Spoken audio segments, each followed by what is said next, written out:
Good evening, everyone. Tonight I want to do kind of a special blog. I had planned out on doing one about the mountains that we create for ourselves and what we do to accomplish them. The bridges we build. But something came along that's a little bit more important and pertinent at the moment, and it actually would kind of tie into the mountains that we build for ourselves. I got an email from a young lady telling me that her friend is very suicidal and asking me for help, for advice, on what can you do to save her life. Um, Jade, first of all, I commend you 100 times for taking the step to try and help your friend. You know what? That's the best medicine anybody in that situation can possibly have, is knowing that somebody cares enough for them, and that's very commendable. That makes you a very beautiful person inside. And take heart in knowing that you're doing the right thing. And I tell you this, I know this because I've been there. You know, back in the days when I used to not be this happy, jovial person, there were times when things got rough. And there was a time, believe it or not, when I actually had decided that I was going to end my life. And it was shortly after my mother died. I had a girlfriend, a fiance at the time, and she ended up cheating on me. And then almost right after that, my grandmother died. And so it was a lot of upset and hurt and just disappointment and pain all at once. And it was a lot to bear. It was a lot to try and hold on to. So I decided I wasn't going to hold on to it anymore. And I was stationed overseas in Japan while I was in the Navy at that time, and I didn't have any family really close to me, and to me, I let that kind of be the turning point and the vector in my life. I let myself believe that I was losing most of my family, and so, or anybody that I really cared about, and so I didn't want to involve anybody who was left, because I didn't want them to leave me too. I was scared of that, believe it or not. I know it's kind of a irrational thought, but when you get that upset, we don't tend to have the most rational thoughts or reasoning. We turn it around and we believe it's clarity. Everything's so clear now. I know what I gotta do. I gotta end it, and then I don't hurt anymore. Physically, it's true. Physically, you don't hurt anymore. Once it's done, once it's gone, there's nothing left to hurt anymore. But what you leave behind you hurts forever. I've had a lot of friends who actually did commit suicide, and I can tell you that pain never goes away. They were really great people, and I wish they would have had a chance to continue on in life and become the great people that I know they were. And I've had a lot of friends who were close to suicide, and I've dealt with that too. And talking them out of it it's not the easiest thing in the world, but like I said, the knowing that somebody there that cares about you really makes a huge difference in their decisions. So there I was, overseas, without family, friends, anyone who I thought was left to care about me. So I decided I was going to kill myself. I walked to the waterfront, and I decided I was just going to jump in and not swim. I would let myself go. The water was cold. The tides were pretty good. They'd probably just roll me out even further.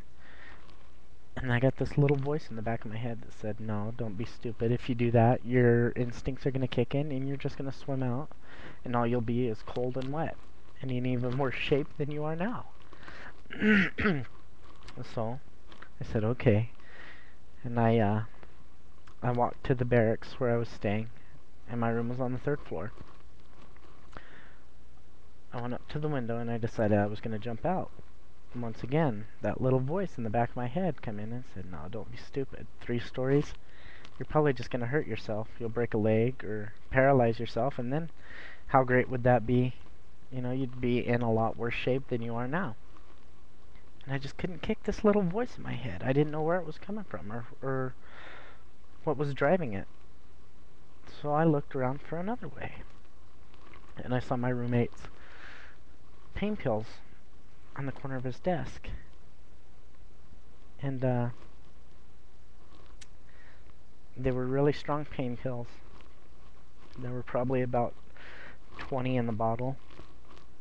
And I decided I was going to take all his pain pills. So I sat down and I wrote out this really elaborate suicide note about how everything was wrong and there was no way that I could possibly fix them because they were that wrong. And I sat down and I cried and I took the pills. All of them. And the next thing I remembered, I woke up on the floor with the note next to me. You know, I kept waiting for that little voice in the back of my head to come in when I was taking the pills, and it never came. So I figured, this has got to be it. I even kind of actually hoped that it would come while I was writing the note, but it never did. And so I took all the pills. And the next thing I knew, I woke up on the floor with the note beside me. It was 2.5 days later. Nobody came to check on me. Nobody came back to the room for 2.5 days. My roommate was out with his girlfriend at her house for a while. He had some leave, so nobody came to check. It seemed like nobody really missed me.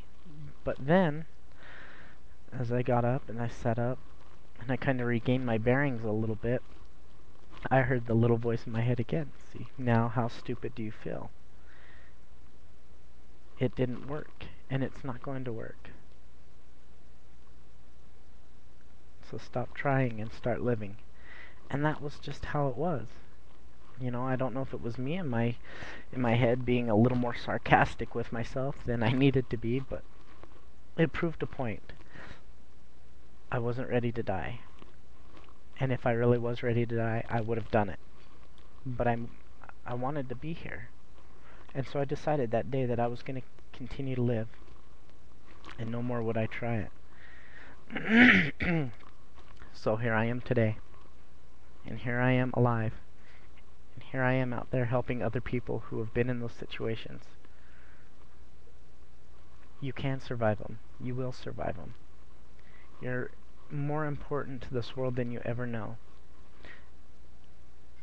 And there's somebody out there who's going to be way worse off without you if you ever commit suicide. So Jade, please, have your friend watch this video. Have your friend get in contact with me. I've sent them a friend request. Hopefully they will accept it, and if they do, I'd love to talk to your friend. Because there's nothing any sadder than the legacies that you leave behind uncompleted. The world was never meant to be without you. If it was, you would have never been here. There's something important in your life that you have to do. And so you need to do it. Every day you're out there touching life, touching the world. So on behalf of your friend, Jade, I want to thank you very much for coming forward and being such a strong young individual. You're very smart and intelligent. And I thank you a lot. And everybody else, take this and go out there and help somebody, please. Don't just touch a life, let's save a life. You can do it. Help each other, love each other, live for one another. Always touch a life, touch the world, and save a life. I love you all, you're great. We'll see you next time.